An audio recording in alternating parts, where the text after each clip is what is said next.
भगवान शंकर का एक विवाह और का एक अलग रूप है और भगवान राम के विवाह का एक अलग रूप है।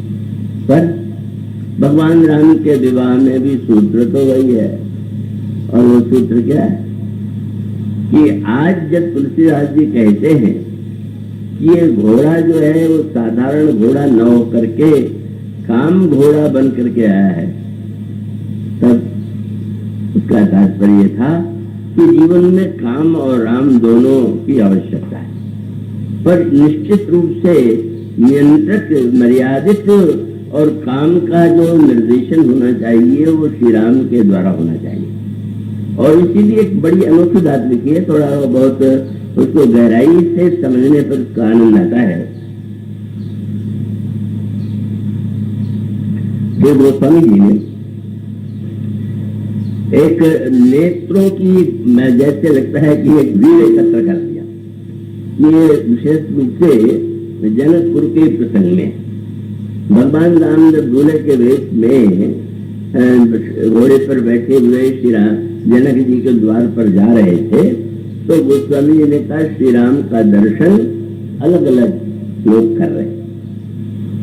मैं आशा करता हूं कि आप पूरी एकाग्रता से उसे सुन रहे हो। और वो जिन लोगों के नेत्र का उन्होंने वर्णन किया वो बड़ा ही मनोवैज्ञानिक और उसमें बहुत बड़ा संदेश गोस्वामी जी ने कहा। और ये बड़े महत्व की बात है कि वही सृष्टि का क्या रूप है। तो आप सृष्टि का रूप एक तो वह है कि आप किसी कैमरे में चित्र लेकर के कहें इनका चित्र ये, पर आप जो चित्र लेंगे उस व्यक्ति के बाहर का जो रूप रंग होगा उसी का तो लेंगे। उसके मन का जो चित्र है वो तो आप नहीं ले सकते। और उसका तात्पर्य सूत्र यह है, ये जो सृष्टि है वो सृष्टि के साथ बड़ा महत्व दृष्टि का है। किस आंख से क्या देखते हैं, बस ये अगर इस बात को व्यक्ति समझ ले कि दृष्टि का महत्व कम नहीं, और किस तरह से किन आंखों से आप देखते हैं, सही देखते हैं कि नहीं, कैसे देखना चाहिए, बड़ा मीठा प्रश्न आता है। धनुष टूटने के बाद जनकपुर से पत्र लेकर के दूत महाराज दशरथ के पास आए, और आने के बाद दशरथ जी तो बड़े ऐसे गदगद हो गए, मेरे पुत्रों का पत्र लेकर के आए हैं, पास में बैठाइए। और जब वे प्रश्न करने लगे तो दूत उत्तर देने में बहुत देर लगाने लगे, क्योंकि उनको लगा कि प्रश्न नए तरह के हैं और प्रश्न जब पूरा हो जाए तब उत्तर शुरू करें। तो पहला प्रश्न क्या किया, पहला प्रश्न था भैया भाई कह करके, जो राजा के लिए आवश्यक नहीं था, पर उन्होंने श्री राम के नाते से उनको इतना महत्व दिया और कहा भैया कहो कुशल दो बारे मैंने छोटा बच्चा, पत्र आया हुआ है कि श्री राम ने शंकर जी का धनुष तोड़ दिया। और दशरथ जी पूछते हैं मेरे नन्हे बालक, तो दूतों को लगा हाँ ये है। पत्र पढ़ने के बाद भी अभी इनको अपने बालक नन्हे लग रहे हैं, बड़ा विलक्षण, बड़ी नीति अनोखी दृष्टि है। और तब अब उसके बाद अगले जो प्रश्न थे वो और विचित्र थे। पहले तो कहा मेरे छोटे पुत्र नन्हे पुत्र कैसे हैं, और फिर आपने पूछ दिया कि आप लोग पत्र लेकर के आए हैं कि आप मेरे पुत्रों को देख भी पाए। मेरी बाकी आता है तो वो आपको पत्र पहुंचा देता है, पर आवश्यक तो नहीं है कि जिसका पत्र पहुंचा रहा हो आप उसके पुत्र परिचित। तो उन्होंने कहा कि आप लोग पत्र दिया गया तो लेके चले आए कि आपने मेरे पुत्रों को देखा। दूत मुस्कुराए, पर अगला वाक्य सुन करके तो और विचित्र आनंद आया। और आपने कहा कि देखा तो अपनी आंख से देखा कि नहीं। अभी तो बड़ी विचित्र बात है, कोई कहेगा अरे भाई देखेंगे तुम अपनी आंख से तो देखेंगे। और फिर उन्होंने यही उनका प्रश्न नहीं रुका, उसके बाद एक वाक्य और जोड़ दिया अगर आपने देखा अपनी अपनी आंख से देखा कि नहीं, और अपनी आंख से भी देखा तो उन्होंने अच्छी तरह देखा कि नहीं, तो भाई हम पढ़ेंगे तो आपको यही लिखने मिलेगा, भैया कहो कुशल दो बारे तुम नीके निज नयन निहारे। अपनी आंखों से अच्छी तरह, विचित्र बात लगती है पर विचित्र है नहीं, बहुत कम लोग अपनी आंखों से देख पाते। कोई बात कभी तो दूरदर्शन की आंख से देखते, कभी मीडिया की आंख से देखते, आपको लगता है कि आप देख रहे हैं, पर आप जो देख रहे हैं वो तो आपको जैसा दिखलाया जा रहा है वो देख रहे हैं। आपने किसी के कहने पर अगर रंगीन चश्मा लगा लिया है तो आपको वस्तु तो उसी रूप में दिखाई देगी। तो मानुष का अर्थ है कि बहुत कम लोग ऐसे होते हैं जो अपनी आंख से देखते, और बहुत से ऐसे लोग होते हैं जिनके पास आंखें ही नहीं होती, और बहुत से लोग ऐसे होते हैं आंख होते हुए भी आंखें रोगी होती। रामायण में इसका बड़ा सुंदर विश्लेषण है। जैसे रावण अंधा है तो विचित्र व्यंग्य है। अंगद जब रावण की सभा में गए तो रावण की ओर बार बार देखने लगे, तो रावण ने आश्चर्य से देखा, बंदर बार बार मेरे मुख की ओर क्यों देख रहा? अंगद की ओर देखा तो अंगद ने कहा कि हनुमान जी जब यहाँ से गए तो लौट करके मैंने पूछा कि लंका में क्या क्या देखने योग्य है। लंका तो बहुत विशाल है, और उस लंका में एक 20 आंख वाला अंधा रहता है। दो आंख हो और अंधा हो तो समझ में आता है, 20 आंख वाला अंधा रहता है।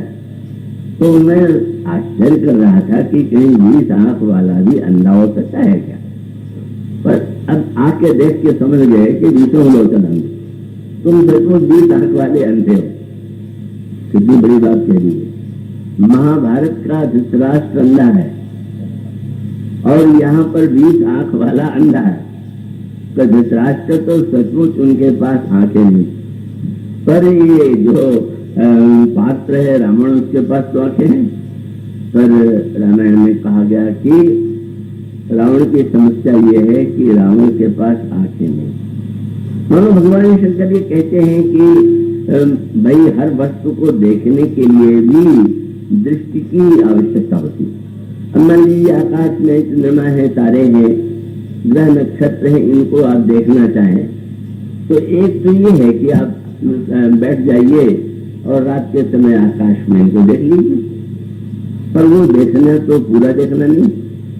जब वैज्ञानिक देखता है तो दूरबीन के द्वारा, कितने यंत्र आजकल विज्ञान ने बनाए हैं कि जिनके द्वारा वो दूर से दूर के ग्रह नक्षत्र तारों को देखने का प्रयास करता है और उसके द्वारा उसको एक नया रूप दिखाई देता है। चंद्रमा आपको जैसा दिखाई देता है वैज्ञानिक को वैसा ही दिखाई देता। तो इसका अर्थ यह है कि हर वस्तु को देखने की दृष्टि एक ही नहीं होती।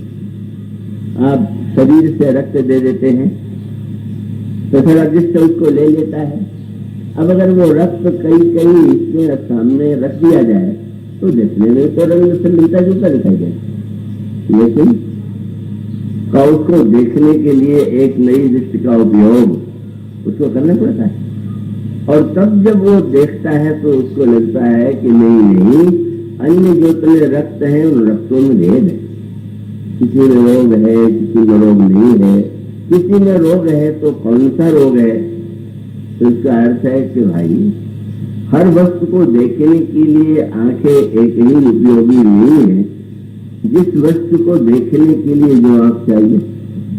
इसीलिए हमारे भक्त कवि ने कहा, उससे पूछा गया कि भगवान कृष्ण के भक्त कवि से किसी ने पूछ दिया, हम भगवान श्याम कृष्ण को देखना चाहते हैं, तो आप बताइए कि उनका दर्शन कैसे हो। दर्शन तो आंख से होता है। तो कवि ने कहा कि हाँ एक ही उपाय, क्या? बोले देखन को घनश्याम की मूर्ति चाहिए सूर्य की आंधरी आंख।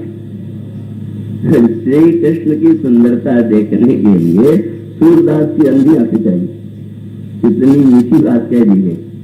और इसका अभिप्राय आपको भक्त और प्रेमी अगर उसकी दृष्टि मिले तो बाहर से भले ही सूरदास अंधे हों पर वो दृष्टि है और उसी के द्वारा भगवान को देखा जा सकता है।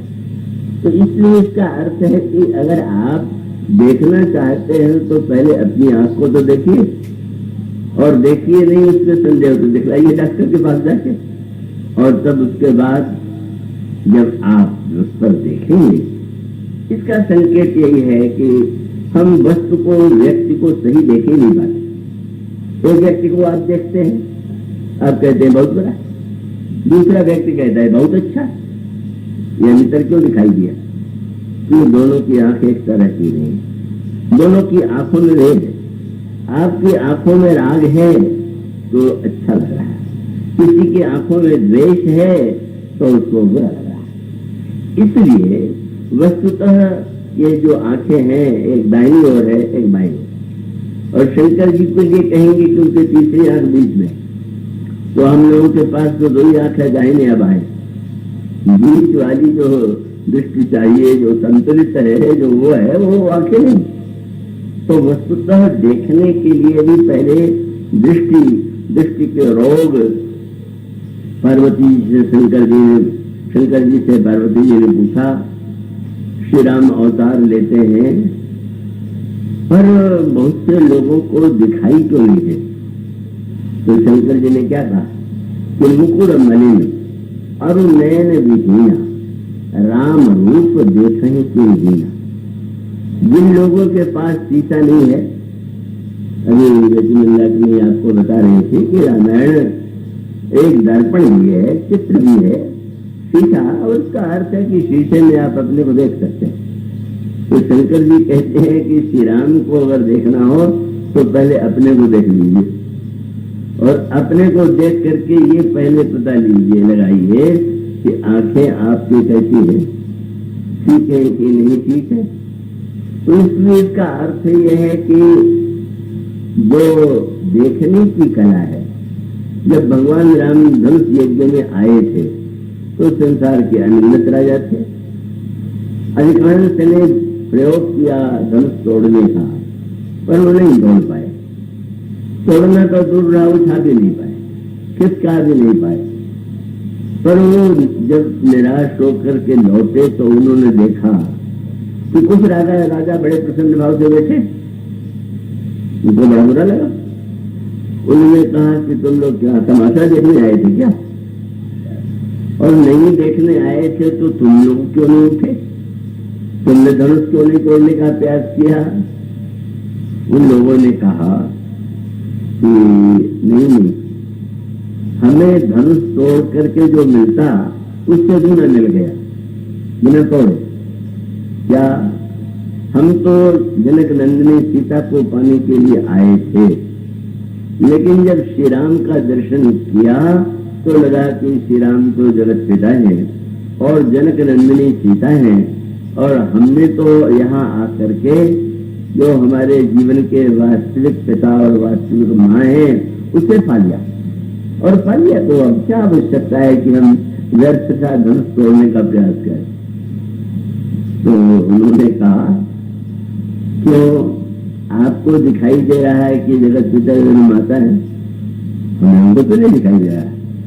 उनका देखा राम नयन भरी, पर आंखें तो ठीक करो, क्या मुझे सदी ईर्षा मद मोह, ईर्षा मद मोह पहले आंख से निकालो तब देखो। अब ईर्षा मद मोह का अर्थ आप जानते ही, आपको किसी से ईर्षा हो जाए तो आपको क्या उसमें रूप दिखाई देगा क्या?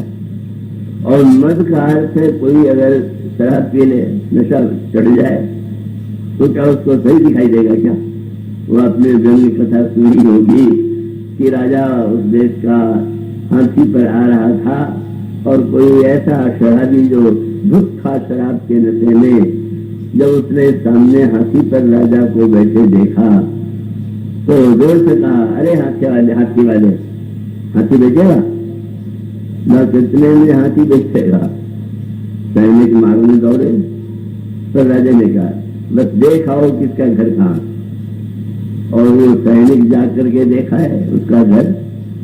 जब सवेरे राजा सभा में बैठे तो उससे कहा वो जाके तुम उसको बुला ले आओ। और जब वो आके खड़ा हुआ तो राजा ने कहा कि तुम रात को हाथी खरीदना चाहते थे, तो उस समय सौदा नहीं हो पाए, अब बताओ तुम हाथी खरीदोगे? बेचारा कांपते हुए बोला, अन्नदाता वो हाथी खरीदने वाला तो रात को ही चला गया, अब हम कहाँ से हाथी खरीदेंगे?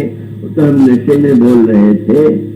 तो भाई आपको अगर कोई मद है, और मद केवल यही शराब नहीं है, धन का मद हो, विद्या का मद हो, पद का मद हो, मद तो अनेक। उस मद में जो मत है वो कैसे श्री राम को देखेगा?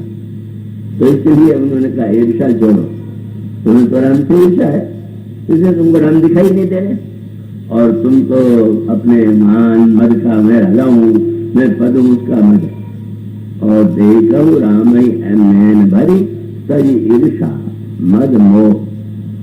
मोह का अभिप्राय है कि तुम जैसे जो दिखाई देता है उसको भी अनदेखा कर रहे हो, तुम नहीं अनुभव कर रहे हो कि विश्वामित्र जैसा महान संत जिन्हें लेकर के आया वो क्या कोई साधारण राजकुमार हो सकते हैं? तो मनुष्य का अभिप्राय था कि देखने के लिए दृष्टि चाहिए, और वह संतुलित आंखें, संतुलित दृष्टि बिरले व्यक्तियों के पास होती है। अधिकांश लोगों के पास तो आंखें जैसे मुतिया बंद हो या कोई रोग, इस तरह से ईर्षा मद मोह आदि से ग्रस्त हैं। और इसलिए मानो रामायण का सूत्र है कि श्री राम जब दूल्हा के वेश में आए, और दूसरी ओर जो मैं आपको सुना रहा था कि महाराज दशरथ ने दूतों से पूछा, मेरे पुत्रों को देखा, अपनी आंख से देखा, अच्छी तरह से देखा। दूत सोचने लगे कि अब प्रश्न पूरा हो जाए तब बोलेंगे, अभी पता नहीं क्या पूछने वाले। तो आपने देखा प्रश्न, फिर आगे बढ़ गया। बोले सचमुच अगर देखा है तो आप कह सकते हैं कि हाँ देखा है, अच्छी तरह देखा है, पर हम ऐसे नहीं मानेंगे। देखा है तो पास से देखा है कि दूर से देखा? कैसे? शब्द आप रामायण में तुलसीदास जी के शब्द तो बड़े रंग के, उन्होंने कहा पहचाना हो तुम, देखा ही है कि पहचाना भी? और कसौटी क्या?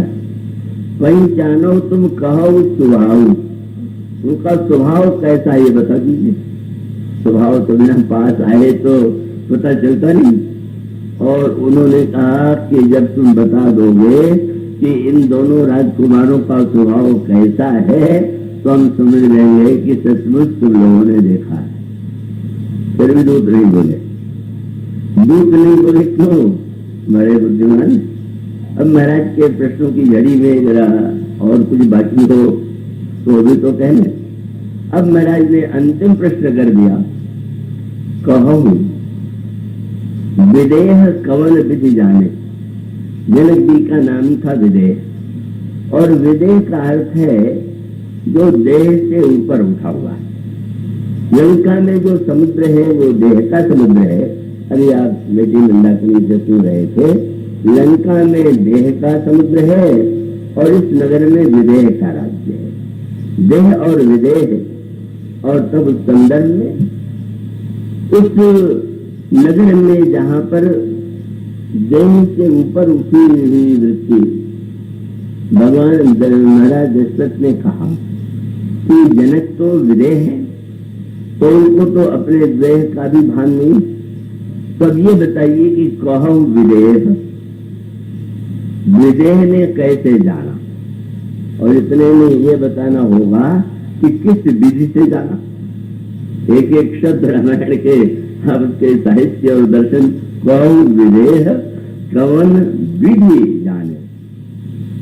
बस इतने प्रश्न हो चुके तो दूत अपनी हंसी नहीं रोक पाए, और न रोकने के बाद उन्होंने हर प्रश्न का बहुत दार्शनिक उत्तर दिया। उन्होंने कहा, महाराज आपने जब ये प्रश्न किया कि ये बताओ कि मेरे पुत्रों का स्वभाव कैसा है, तो उन्होंने एक एक करके वर्णन किया। राजन राम अतुल बल जैसे, तेज निधान लखन पुनि तैसे, कंपई भूप विलोकत जाके, जिन गज हरि किशोर के ताके। एक बड़ा तेजस्वी, छोटा पुत्र आपका, और बड़ा पुत्र उतना ही विनम्र और ऐसा। और आपने जो ये कहा कि विदेह ने कैसे जाना, तो क्षमा कीजिएगा, मुझे तो लगता है कि आपका प्रश्न ठीक नहीं। क्यों? बोले आपके पुत्रों की सुंदरता को तो विदेह ही जानेगा, देह वाले क्या जानेंगे। ये अनोखा संकेत है। इसका अर्थ है जो देह में ही सुंदरता ढूंढते हैं, जो देह ही देखते हैं, वो भला क्या देख पाएंगे। और दीदी आपने पूछा और अच्छा उत्तर दिया। उन्होंने कहा कि अच्छा ये बताइए कि रात के अंधेरे में अगर कोई व्यक्ति वस्तु ढूंढना चाहे तो क्या करेंगे? पुराने समय में दिया जला करके ढूंढते थे, मैंने प्रकाश होगा तो ही तो अंधेरे में दिखाई देगा। लेकिन दूतों ने कहा कि हाँ, रात के अंधेरे में दिया जला करके वस्तु को ढूंढते हैं, पर क्या आपने कभी ये भी देखा कि सूर्य के निकलने के बाद किसी ने कहा हो कि जरा दिया जला के देखना सूर्य निकला है कि नहीं निकला है? बहुत बड़ी बात कह दिया। सूर्य ईश्वर है और वो ये जो संसार है उसमें बुद्धि दीपक है, और उस बुद्धि के प्रकाश में ही हम व्यवहार चलाते हैं। पर वो बुद्धि दीपक जो है उपयोगी केवल संसार के व्यवहार में है, ईश्वर को देखने में नहीं।